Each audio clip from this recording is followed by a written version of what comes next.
Bismillahirrahmanirrahim. Assalamualaikum warahmatullahi wabarakatuh.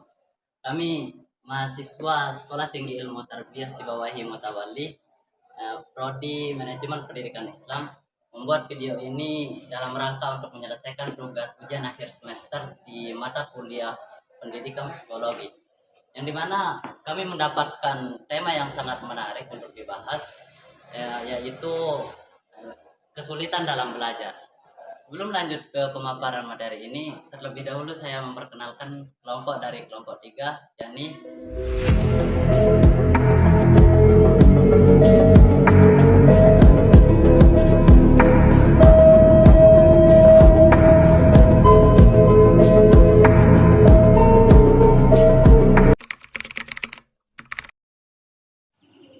Assalamualaikum warahmatullahi wabarakatuh. Saya pemateri pertama yang akan membahas tentang pengertian kesulitan belajar dan definisi kesulitan belajar. Yang pertama di sini saya akan membahas tentang pengertian kesulitan belajar. Jadi, kesulitan belajar merupakan sebuah permasalahan yang menyebabkan seorang siswa tidak dapat mengikuti proses pembelajaran dengan baik. Sehingga kondisi di mana proses yang ditandai dengan adanya hambatan-hambatan dalam hasil belajar, jadi kondisi di mana seorang siswa tidak dapat belajar dengan mestinya.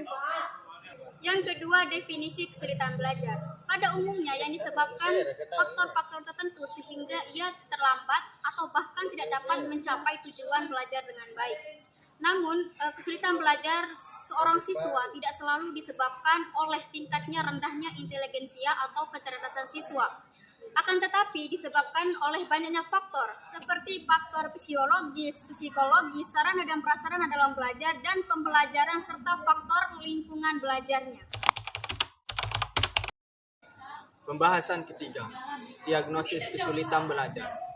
Menurut Sugihartono, diagnosis kesulitan belajar dapat diterjemahkan sebagai sebuah proses yang dilakukan oleh guru untuk menentukan masalah atau ketidakmampuan siswa dalam belajar, yang dilakukan dengan cara meneliti berbagai gejala faktor penyebabnya, dengan cara menganalisis gejala-gejala yang tampak dan dapat dipelajari.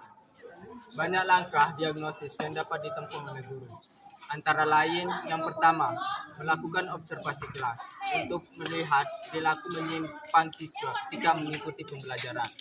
Yang kedua, memeriksa penglihatan dan pendengaran siswa, khususnya yang mempunyai kesulitan dalam belajar. pembahasan terakhir atau bagian yang keempat, yaitu alternatif penyelesaian masalah dalam kesulitan belajar.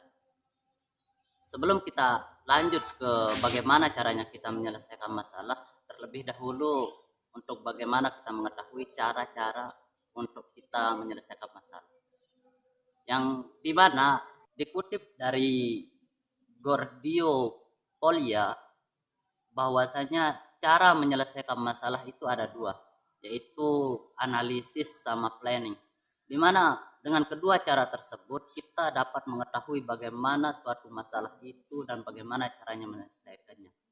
Jadi selanjutnya ada banyak alternatif yang bisa dipakai oleh seorang guru atau orang tua untuk menyelesaikan atau mengetahui bagaimana caranya menyelesaikan kesulitan belajar pada seorang anak.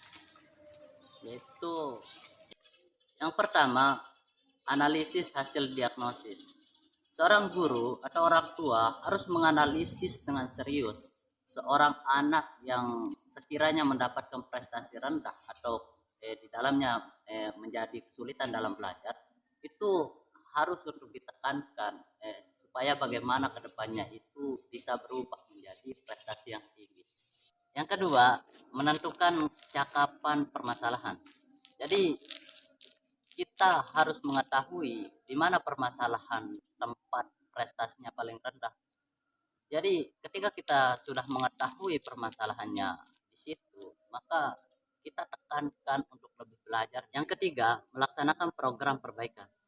Seorang guru seharusnya akan lebih cepat untuk melakukan remedial ketika seorang guru itu mengetahui siswa yang rendah nilainya atau kesulitan dalam belajar.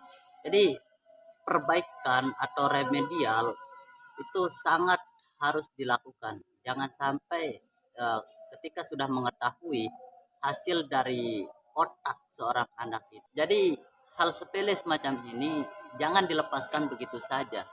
Ketika kita sudah mengetahui bagaimana hasil nilai dari seorang anak, maka kita harus mencari siapa yang prestasinya rendah gitu. Ketika kita mendapatkan orang yang nilainya rendah, maka di situ kita akan mengadakan program perbaikan atau remedial. Sekian dari kami kelompok 3. Saya mewakili teman-teman untuk mohon maaf apabila ada kata-kata yang salah. Semoga bermanfaat. Bila taufiq wal hidayah. Assalamualaikum warahmatullahi wabarakatuh.